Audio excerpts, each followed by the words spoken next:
So I know we have one question right now. It was submitted earlier by Susan. And, Susan says that she's been dealing with this system, the Medicare system, and it's somewhat of a battle for her. And while, as we've seen in Dr. Bumfalk's presentation, there's deep acceptance of single payer and Medicare for all. However, when Susan has spoken with people, they don't understand how it will work. They're having their own troubles. So how do we overcome this reluctance? And I think, George, you can handle this one first. Sure. Yeah, that's one of the things that I've encountered in speaking to different groups is folks that don't realize that if we had Medicare for all, that the current day Medicare would go away. As I mentioned, so would all these other federal and state kind of healthcare plans. It would all just be one program. We don't have 29 different fire departments and police departments in most towns. We kind of have one that serves everyone. So I think all these difficulties managing the current mix of programs would just be much more simple. People are concerned with Medicare right now because of this deduction thing and because of the only paying 80% and having to worry about this Medigap coverage and, oh, what's the best Medigap plan? It's bewildering. I don't even know the answer to that. So we would all be signed up for Medicare. Medicare for all, and you would go to a doctor and get treated and you wouldn't get a bill. So there's really kind of nothing to fool with. It's astounding to hear stories of folks in some of these other countries that have these, and even Americans that travel to some other countries to say, I had an accident, I went and got treated, and they gave me a bill for $78 for the television or something like that. So it would just be so smooth and easy, we believe. There would be accountability. There wouldn't be horror stories, I don't believe. It would just be a whole lot of peace of mind. Taiwan adopted a Medicare for all system designed by a Harvard healthcare policy expert back in the 90s. And one of the ladies who's related to him was talking and kind of said, I just wish the Americans could have the peace of mind that we have in Taiwan with our system. So all the struggles that people are experiencing now with either government programs or private insurance programs, I think would just kind of disappear. So I'm very optimistic about that. Other questions? I Sarah. think, I think Christian had his hand raised first, so let's go ahead and have his answer first, if that's okay. My question's for Dr. B and Dr. Sachs. 2022 is going to be a very important election here in North Carolina for the Senate race and also for when you will be adding a congressional seat. And one of the concerns I have is because we saw this in 2020 and 2018 and 2016 is we don't necessarily hold a lot of the candidates accountable for supporting Medicare for all. We just kind of say, do you support it? And they say, no, I'm trying to win a little bit of the moderate votes. But we know just looking at the polling that they're not going to lose any votes for supporting Medicare for all. I mean, the people who don't support Medicare would never have voted for them anyway. So is there any maybe push with this group or any group to maybe fund a polling in this year, a North Carolina poll to give to those candidates, because they're going off of numbers that have been given to them. But if you can present to them and say, hey, listen, I'm telling you, 70% of Democrats, and you're trying to win the primary, support this. I don't know if there's any movement or something, to do that. So you directed that to me, right, Christian? Yeah. Okay, so actually, I don't know of anybody having spoken about doing that. I know that generally polling is very expensive. I would think that the place to do that would be the North Carolina Medicare for All Coalition. So let me just ask those who participate. Megan, you've been going to their legislative meetings. Has there been any discussion of this? No, you're muted, but you should. Yeah. But No. Okay, I mean, but maybe that's something you want to take to them, because that's a very interesting question, Christian. I'll take it to the next legislative meeting.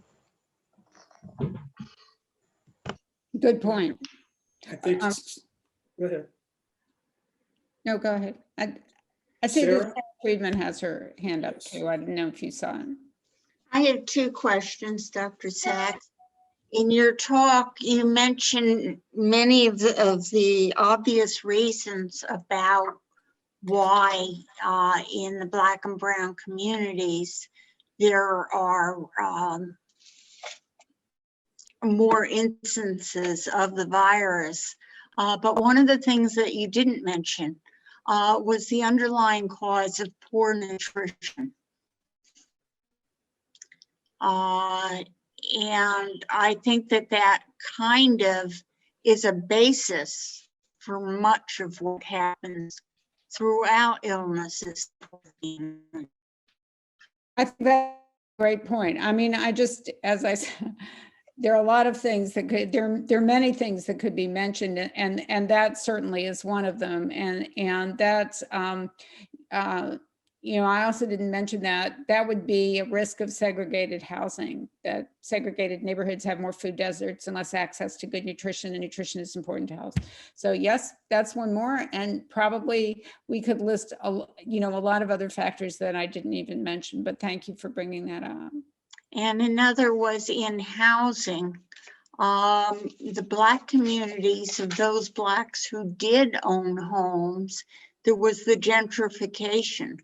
As an example was Brooklyn here in Charlotte, where they took down the established communities and did not replace them. Yeah, that too is a good point, and interfered. And that's throughout the country. That happened in New York with the Lincoln Center area was also. Good points, thank you. Teresa, I think you raised your hand. No, I was just going to say, and I think both Jessica's and George's PowerPoints alluded to this, poverty and inequality is the underlying cause of our problems with housing, with food, with all of health. It's inequality and poverty is the underlying problem, you know, coupled with racism, obviously, too. It's like a multiplicative effect. We've systematically made sure that minority groups were in poverty for 400 years for African Americans, with lots of ways to do it, and disenfranchised. So poverty and inequality are the underlying problems. Not well recognized. We can use the term structural violence. Jessica, you know this, Paul Farmer's work, structural violence. Yeah. Yeah. Well, yeah, and that's why, I mean, I would just say, but that's like why interventions like raising the minimum wage so that it's actually a living wage is something that needs to be done for all kinds of justice, but it's included in health justice. Right. That if we do that, that will improve health outcomes as well. Right, definitely. Thank you. Yeah. I believe that Julie has her hand raised. Yes, thank you. George's presentation was very helpful, and I have two questions. I mean, our goal is clearly Medicare for all, which is great if we can achieve that. But healthcare reform of this kind of magnitude is going to be really difficult and take a long time to achieve. My first question is, our end goal is Medicare for all, but for our kind of a strategic mindset, okay, in order to get there, what are the steps that we need to get to? So we ourselves say, okay, if we don't get there this year, we would like to go this step. Maybe some kind of strategic steps. We set the interim goals, and it will be a lot easier for us to get there, and knowing that eventually we'll get to the final goal. So I was wondering whether we have that kind of approach in our minds, or it's just one, big leap. That's one question. And the other one is, healthcare is really complex, and there are so many stakeholders. And in order to achieve this kind of a seismic change, we need to work with different stakeholder groups. So that requires communications and legislative and then other advocacies. And so I don't know who is developing this and the dealing with the different stakeholders, the strategy should be different with the same goal in mind. So I was kind of curious who is in charge of developing this comprehensive, coordinated strategy. Let me answer answer your second question first, because it's kind of amusing. Last weekend, one of the organizations involved in Medicare for All is called Healthcare Now. It's a grassroots organization. It's been around for a long time. Every year they have a national Medicare for All strategy conference. And, you know, you look forward to it, say, oh man, we're going to go and we're going to find out. And I listen, and they have people from their group and people from National Nurses United and people from PNHP and people from Democratic Socialists of America, and all these different groups all kind of are doing different slightly things in parallel, but not really kind of working together. And that really bothered me. Why aren't we working together? Why don't we have a unified front? And so I communicated with the lady in one of these groups who wrote her master's thesis or something on the difference between not-for-profit and for-profit groups. If you have people who are making money, and for corporations, the bottom line is the most important thing, they can be mercenary. And, you know, they get golden parachutes to get rid of one CEO in order to combine a group, and it's all about the money. In not-for-profit groups like ours, we don't do that. And so we have to somehow try to align our missions and our motives and philosophies, and that's much harder to do when the main deciding issue is not money. So that's just a way of explaining why there's not a good answer to your question. Who's organizing all these things? No one. And I frequently look back to like the civil rights movement, even though I'm not a scholar of it at all. But it seems to me that there were a bunch of different groups. There was Martin Luther King, and then there was Stokely Carmichael, and the Black Panthers, and different groups all kind of trying for the same thing, but they all kind of tried a little bit differently. Somehow or another, finally, that kind of worked. It kind of happened. I don't know what's going to happen with the Medicare for All thing in terms of any united thing. Now, in terms of specifically talking about addressing the stakeholder groups, I felt like, you know, there's the general public grassroots. That's what groups like ours are trying to educate and give them the raw materials about the facts, and also try to get them engaged with the passion of this, to communicate with others and build more of a grassroots things, and then communicate with their elected representatives to get something done. I feel strongly that the business community needs to be approached. A lot of people have been working on that. But I think if you know, some of you may have heard that just this last week, this group of Warren Buffett and Jamie Dimon and Bezos, you know, who had gotten together 3-4 years ago to solve healthcare, they gave up. They abandoned their whole effort. I would think that if any of those could be convinced that Medicare for All were the way to go, that would be a big step, because that's a huge stakeholder. So the public and them, and then the healthcare, the medical community. You know, like I think as I showed, the majority of physicians support Medicare for All, but still, there's not just a whole lot of active membership in that. So I think it's just going to be banging along to try to get these different stakeholder groups engaged and somehow get to work together. I don't know if we need to wait for this, you know, almost messianic character, you know, like Martin Luther King to bring all this together. Maybe Reverend Barber can kind of help with that. I don't know. But that person is still not identified. Your other question went to the incremental things. And our concern, there's a lot of talk in our little groups about, you know, you can't jump across a chasm incrementally. You have to go all the way, you know. And so our fear is that incremental steps are just going to get us part of the way. And then everybody's going to say, well, you got drug price negotiations and you got people of the age of 60 on Medicare. So why don't you be happy with that and go away later? But that will still not deal with all this administrative overhead, you know, from the multiplicity of insurance companies. So we, you know, any improvement through the Biden administration, like drug price negotiations and some other kind of things, would be welcome. But it's hard to chart a path where you can say, we're going to do this and then this and then this, and that's going to kind of get us there, because we have great fears that for-profit players, so the insurance companies, hospitals, pharma, are going to be able to get the fix in and be able to kind of head that off at the pass and end us up not making further progress. So we're just optimistic that maybe with the pandemic and these other things, people are beginning to kind of see that it's just bad enough that maybe we do need to kind of take this quantum leap. The last comment is that, I'm learning that progress in civilization is usually not linear, but it kind of goes in fits and starts, and things will just kind of bump along, and suddenly there'll be a major sea change. And I'm optimistic that we're going to see that with healthcare, because we are the outlier of the world, as you know.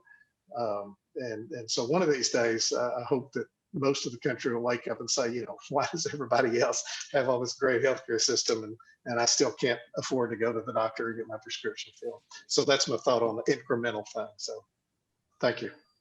Thank you. Yeah. So thank you so much. It looks like we're running out of time for the question session, but I want to make sure that at least one of the questions in the chat is addressed. So while I'm assigning the breakout rooms, maybe we can answer this last one. Someone asked, people who are critically ill often seek out the best specialists. Under Medicare for All, how would these sought out physicians be able to fulfill the demand for them? How would patients be prioritized? Well, other countries do it. Let me say, other countries, everybody has access to all kinds of physicians, and for routine things that there may be, I would imagine there may be some wait to get exactly the physician that you want, but what I can say is that it would no longer be prioritized by who has private insurance versus not. It would become much more equitable than it currently is. Just as we wrap the question and answer period up, I just want to say that Dr. Bonfock and Dr. Sachs will be around after the meeting if you have more questions that you want answered. So with that, Denise, you want to close us out in this session, and then we go to the breakout groups. Absolutely. Thank you. That brings to a close tonight's formal presentations, but now we need to hear from you. We need your ideas and feelings about addressing racism and how we as individuals can promote Medicare for All. Do you have the slide to put up? Thank you. First, a word from and for your sponsor. I want to encourage all of you to show your support to Medicare for All by signing up to be a member of Healthcare Justice North Carolina. We are the best deal in Charlotte. There's no dues, although we love donations. Please consider inviting Healthcare Justice to do a Zoom presentation for your organization. And I hope you have been inspired to get more involved. And if you have, take note of the committees that you see there and the emails, and contact those through those emails and sign up for a committee. It's wonderfully rewarding to be a part of the committee. So I encourage you all to do that. Also, we have buttons and t-shirts and posters and yard signs, and just email us the requests for those and we can provide those to you. And finally, to close, an article in a medical journal started with this quote: "The leading option for health reform in the United States would leave 36.2 million people uninsured by 2027, while costs would balloon to nearly $6 trillion every year. And that option is called the status quo. So please help us change the status quo and end this healthcare nightmare and make improved Medicare for All a reality.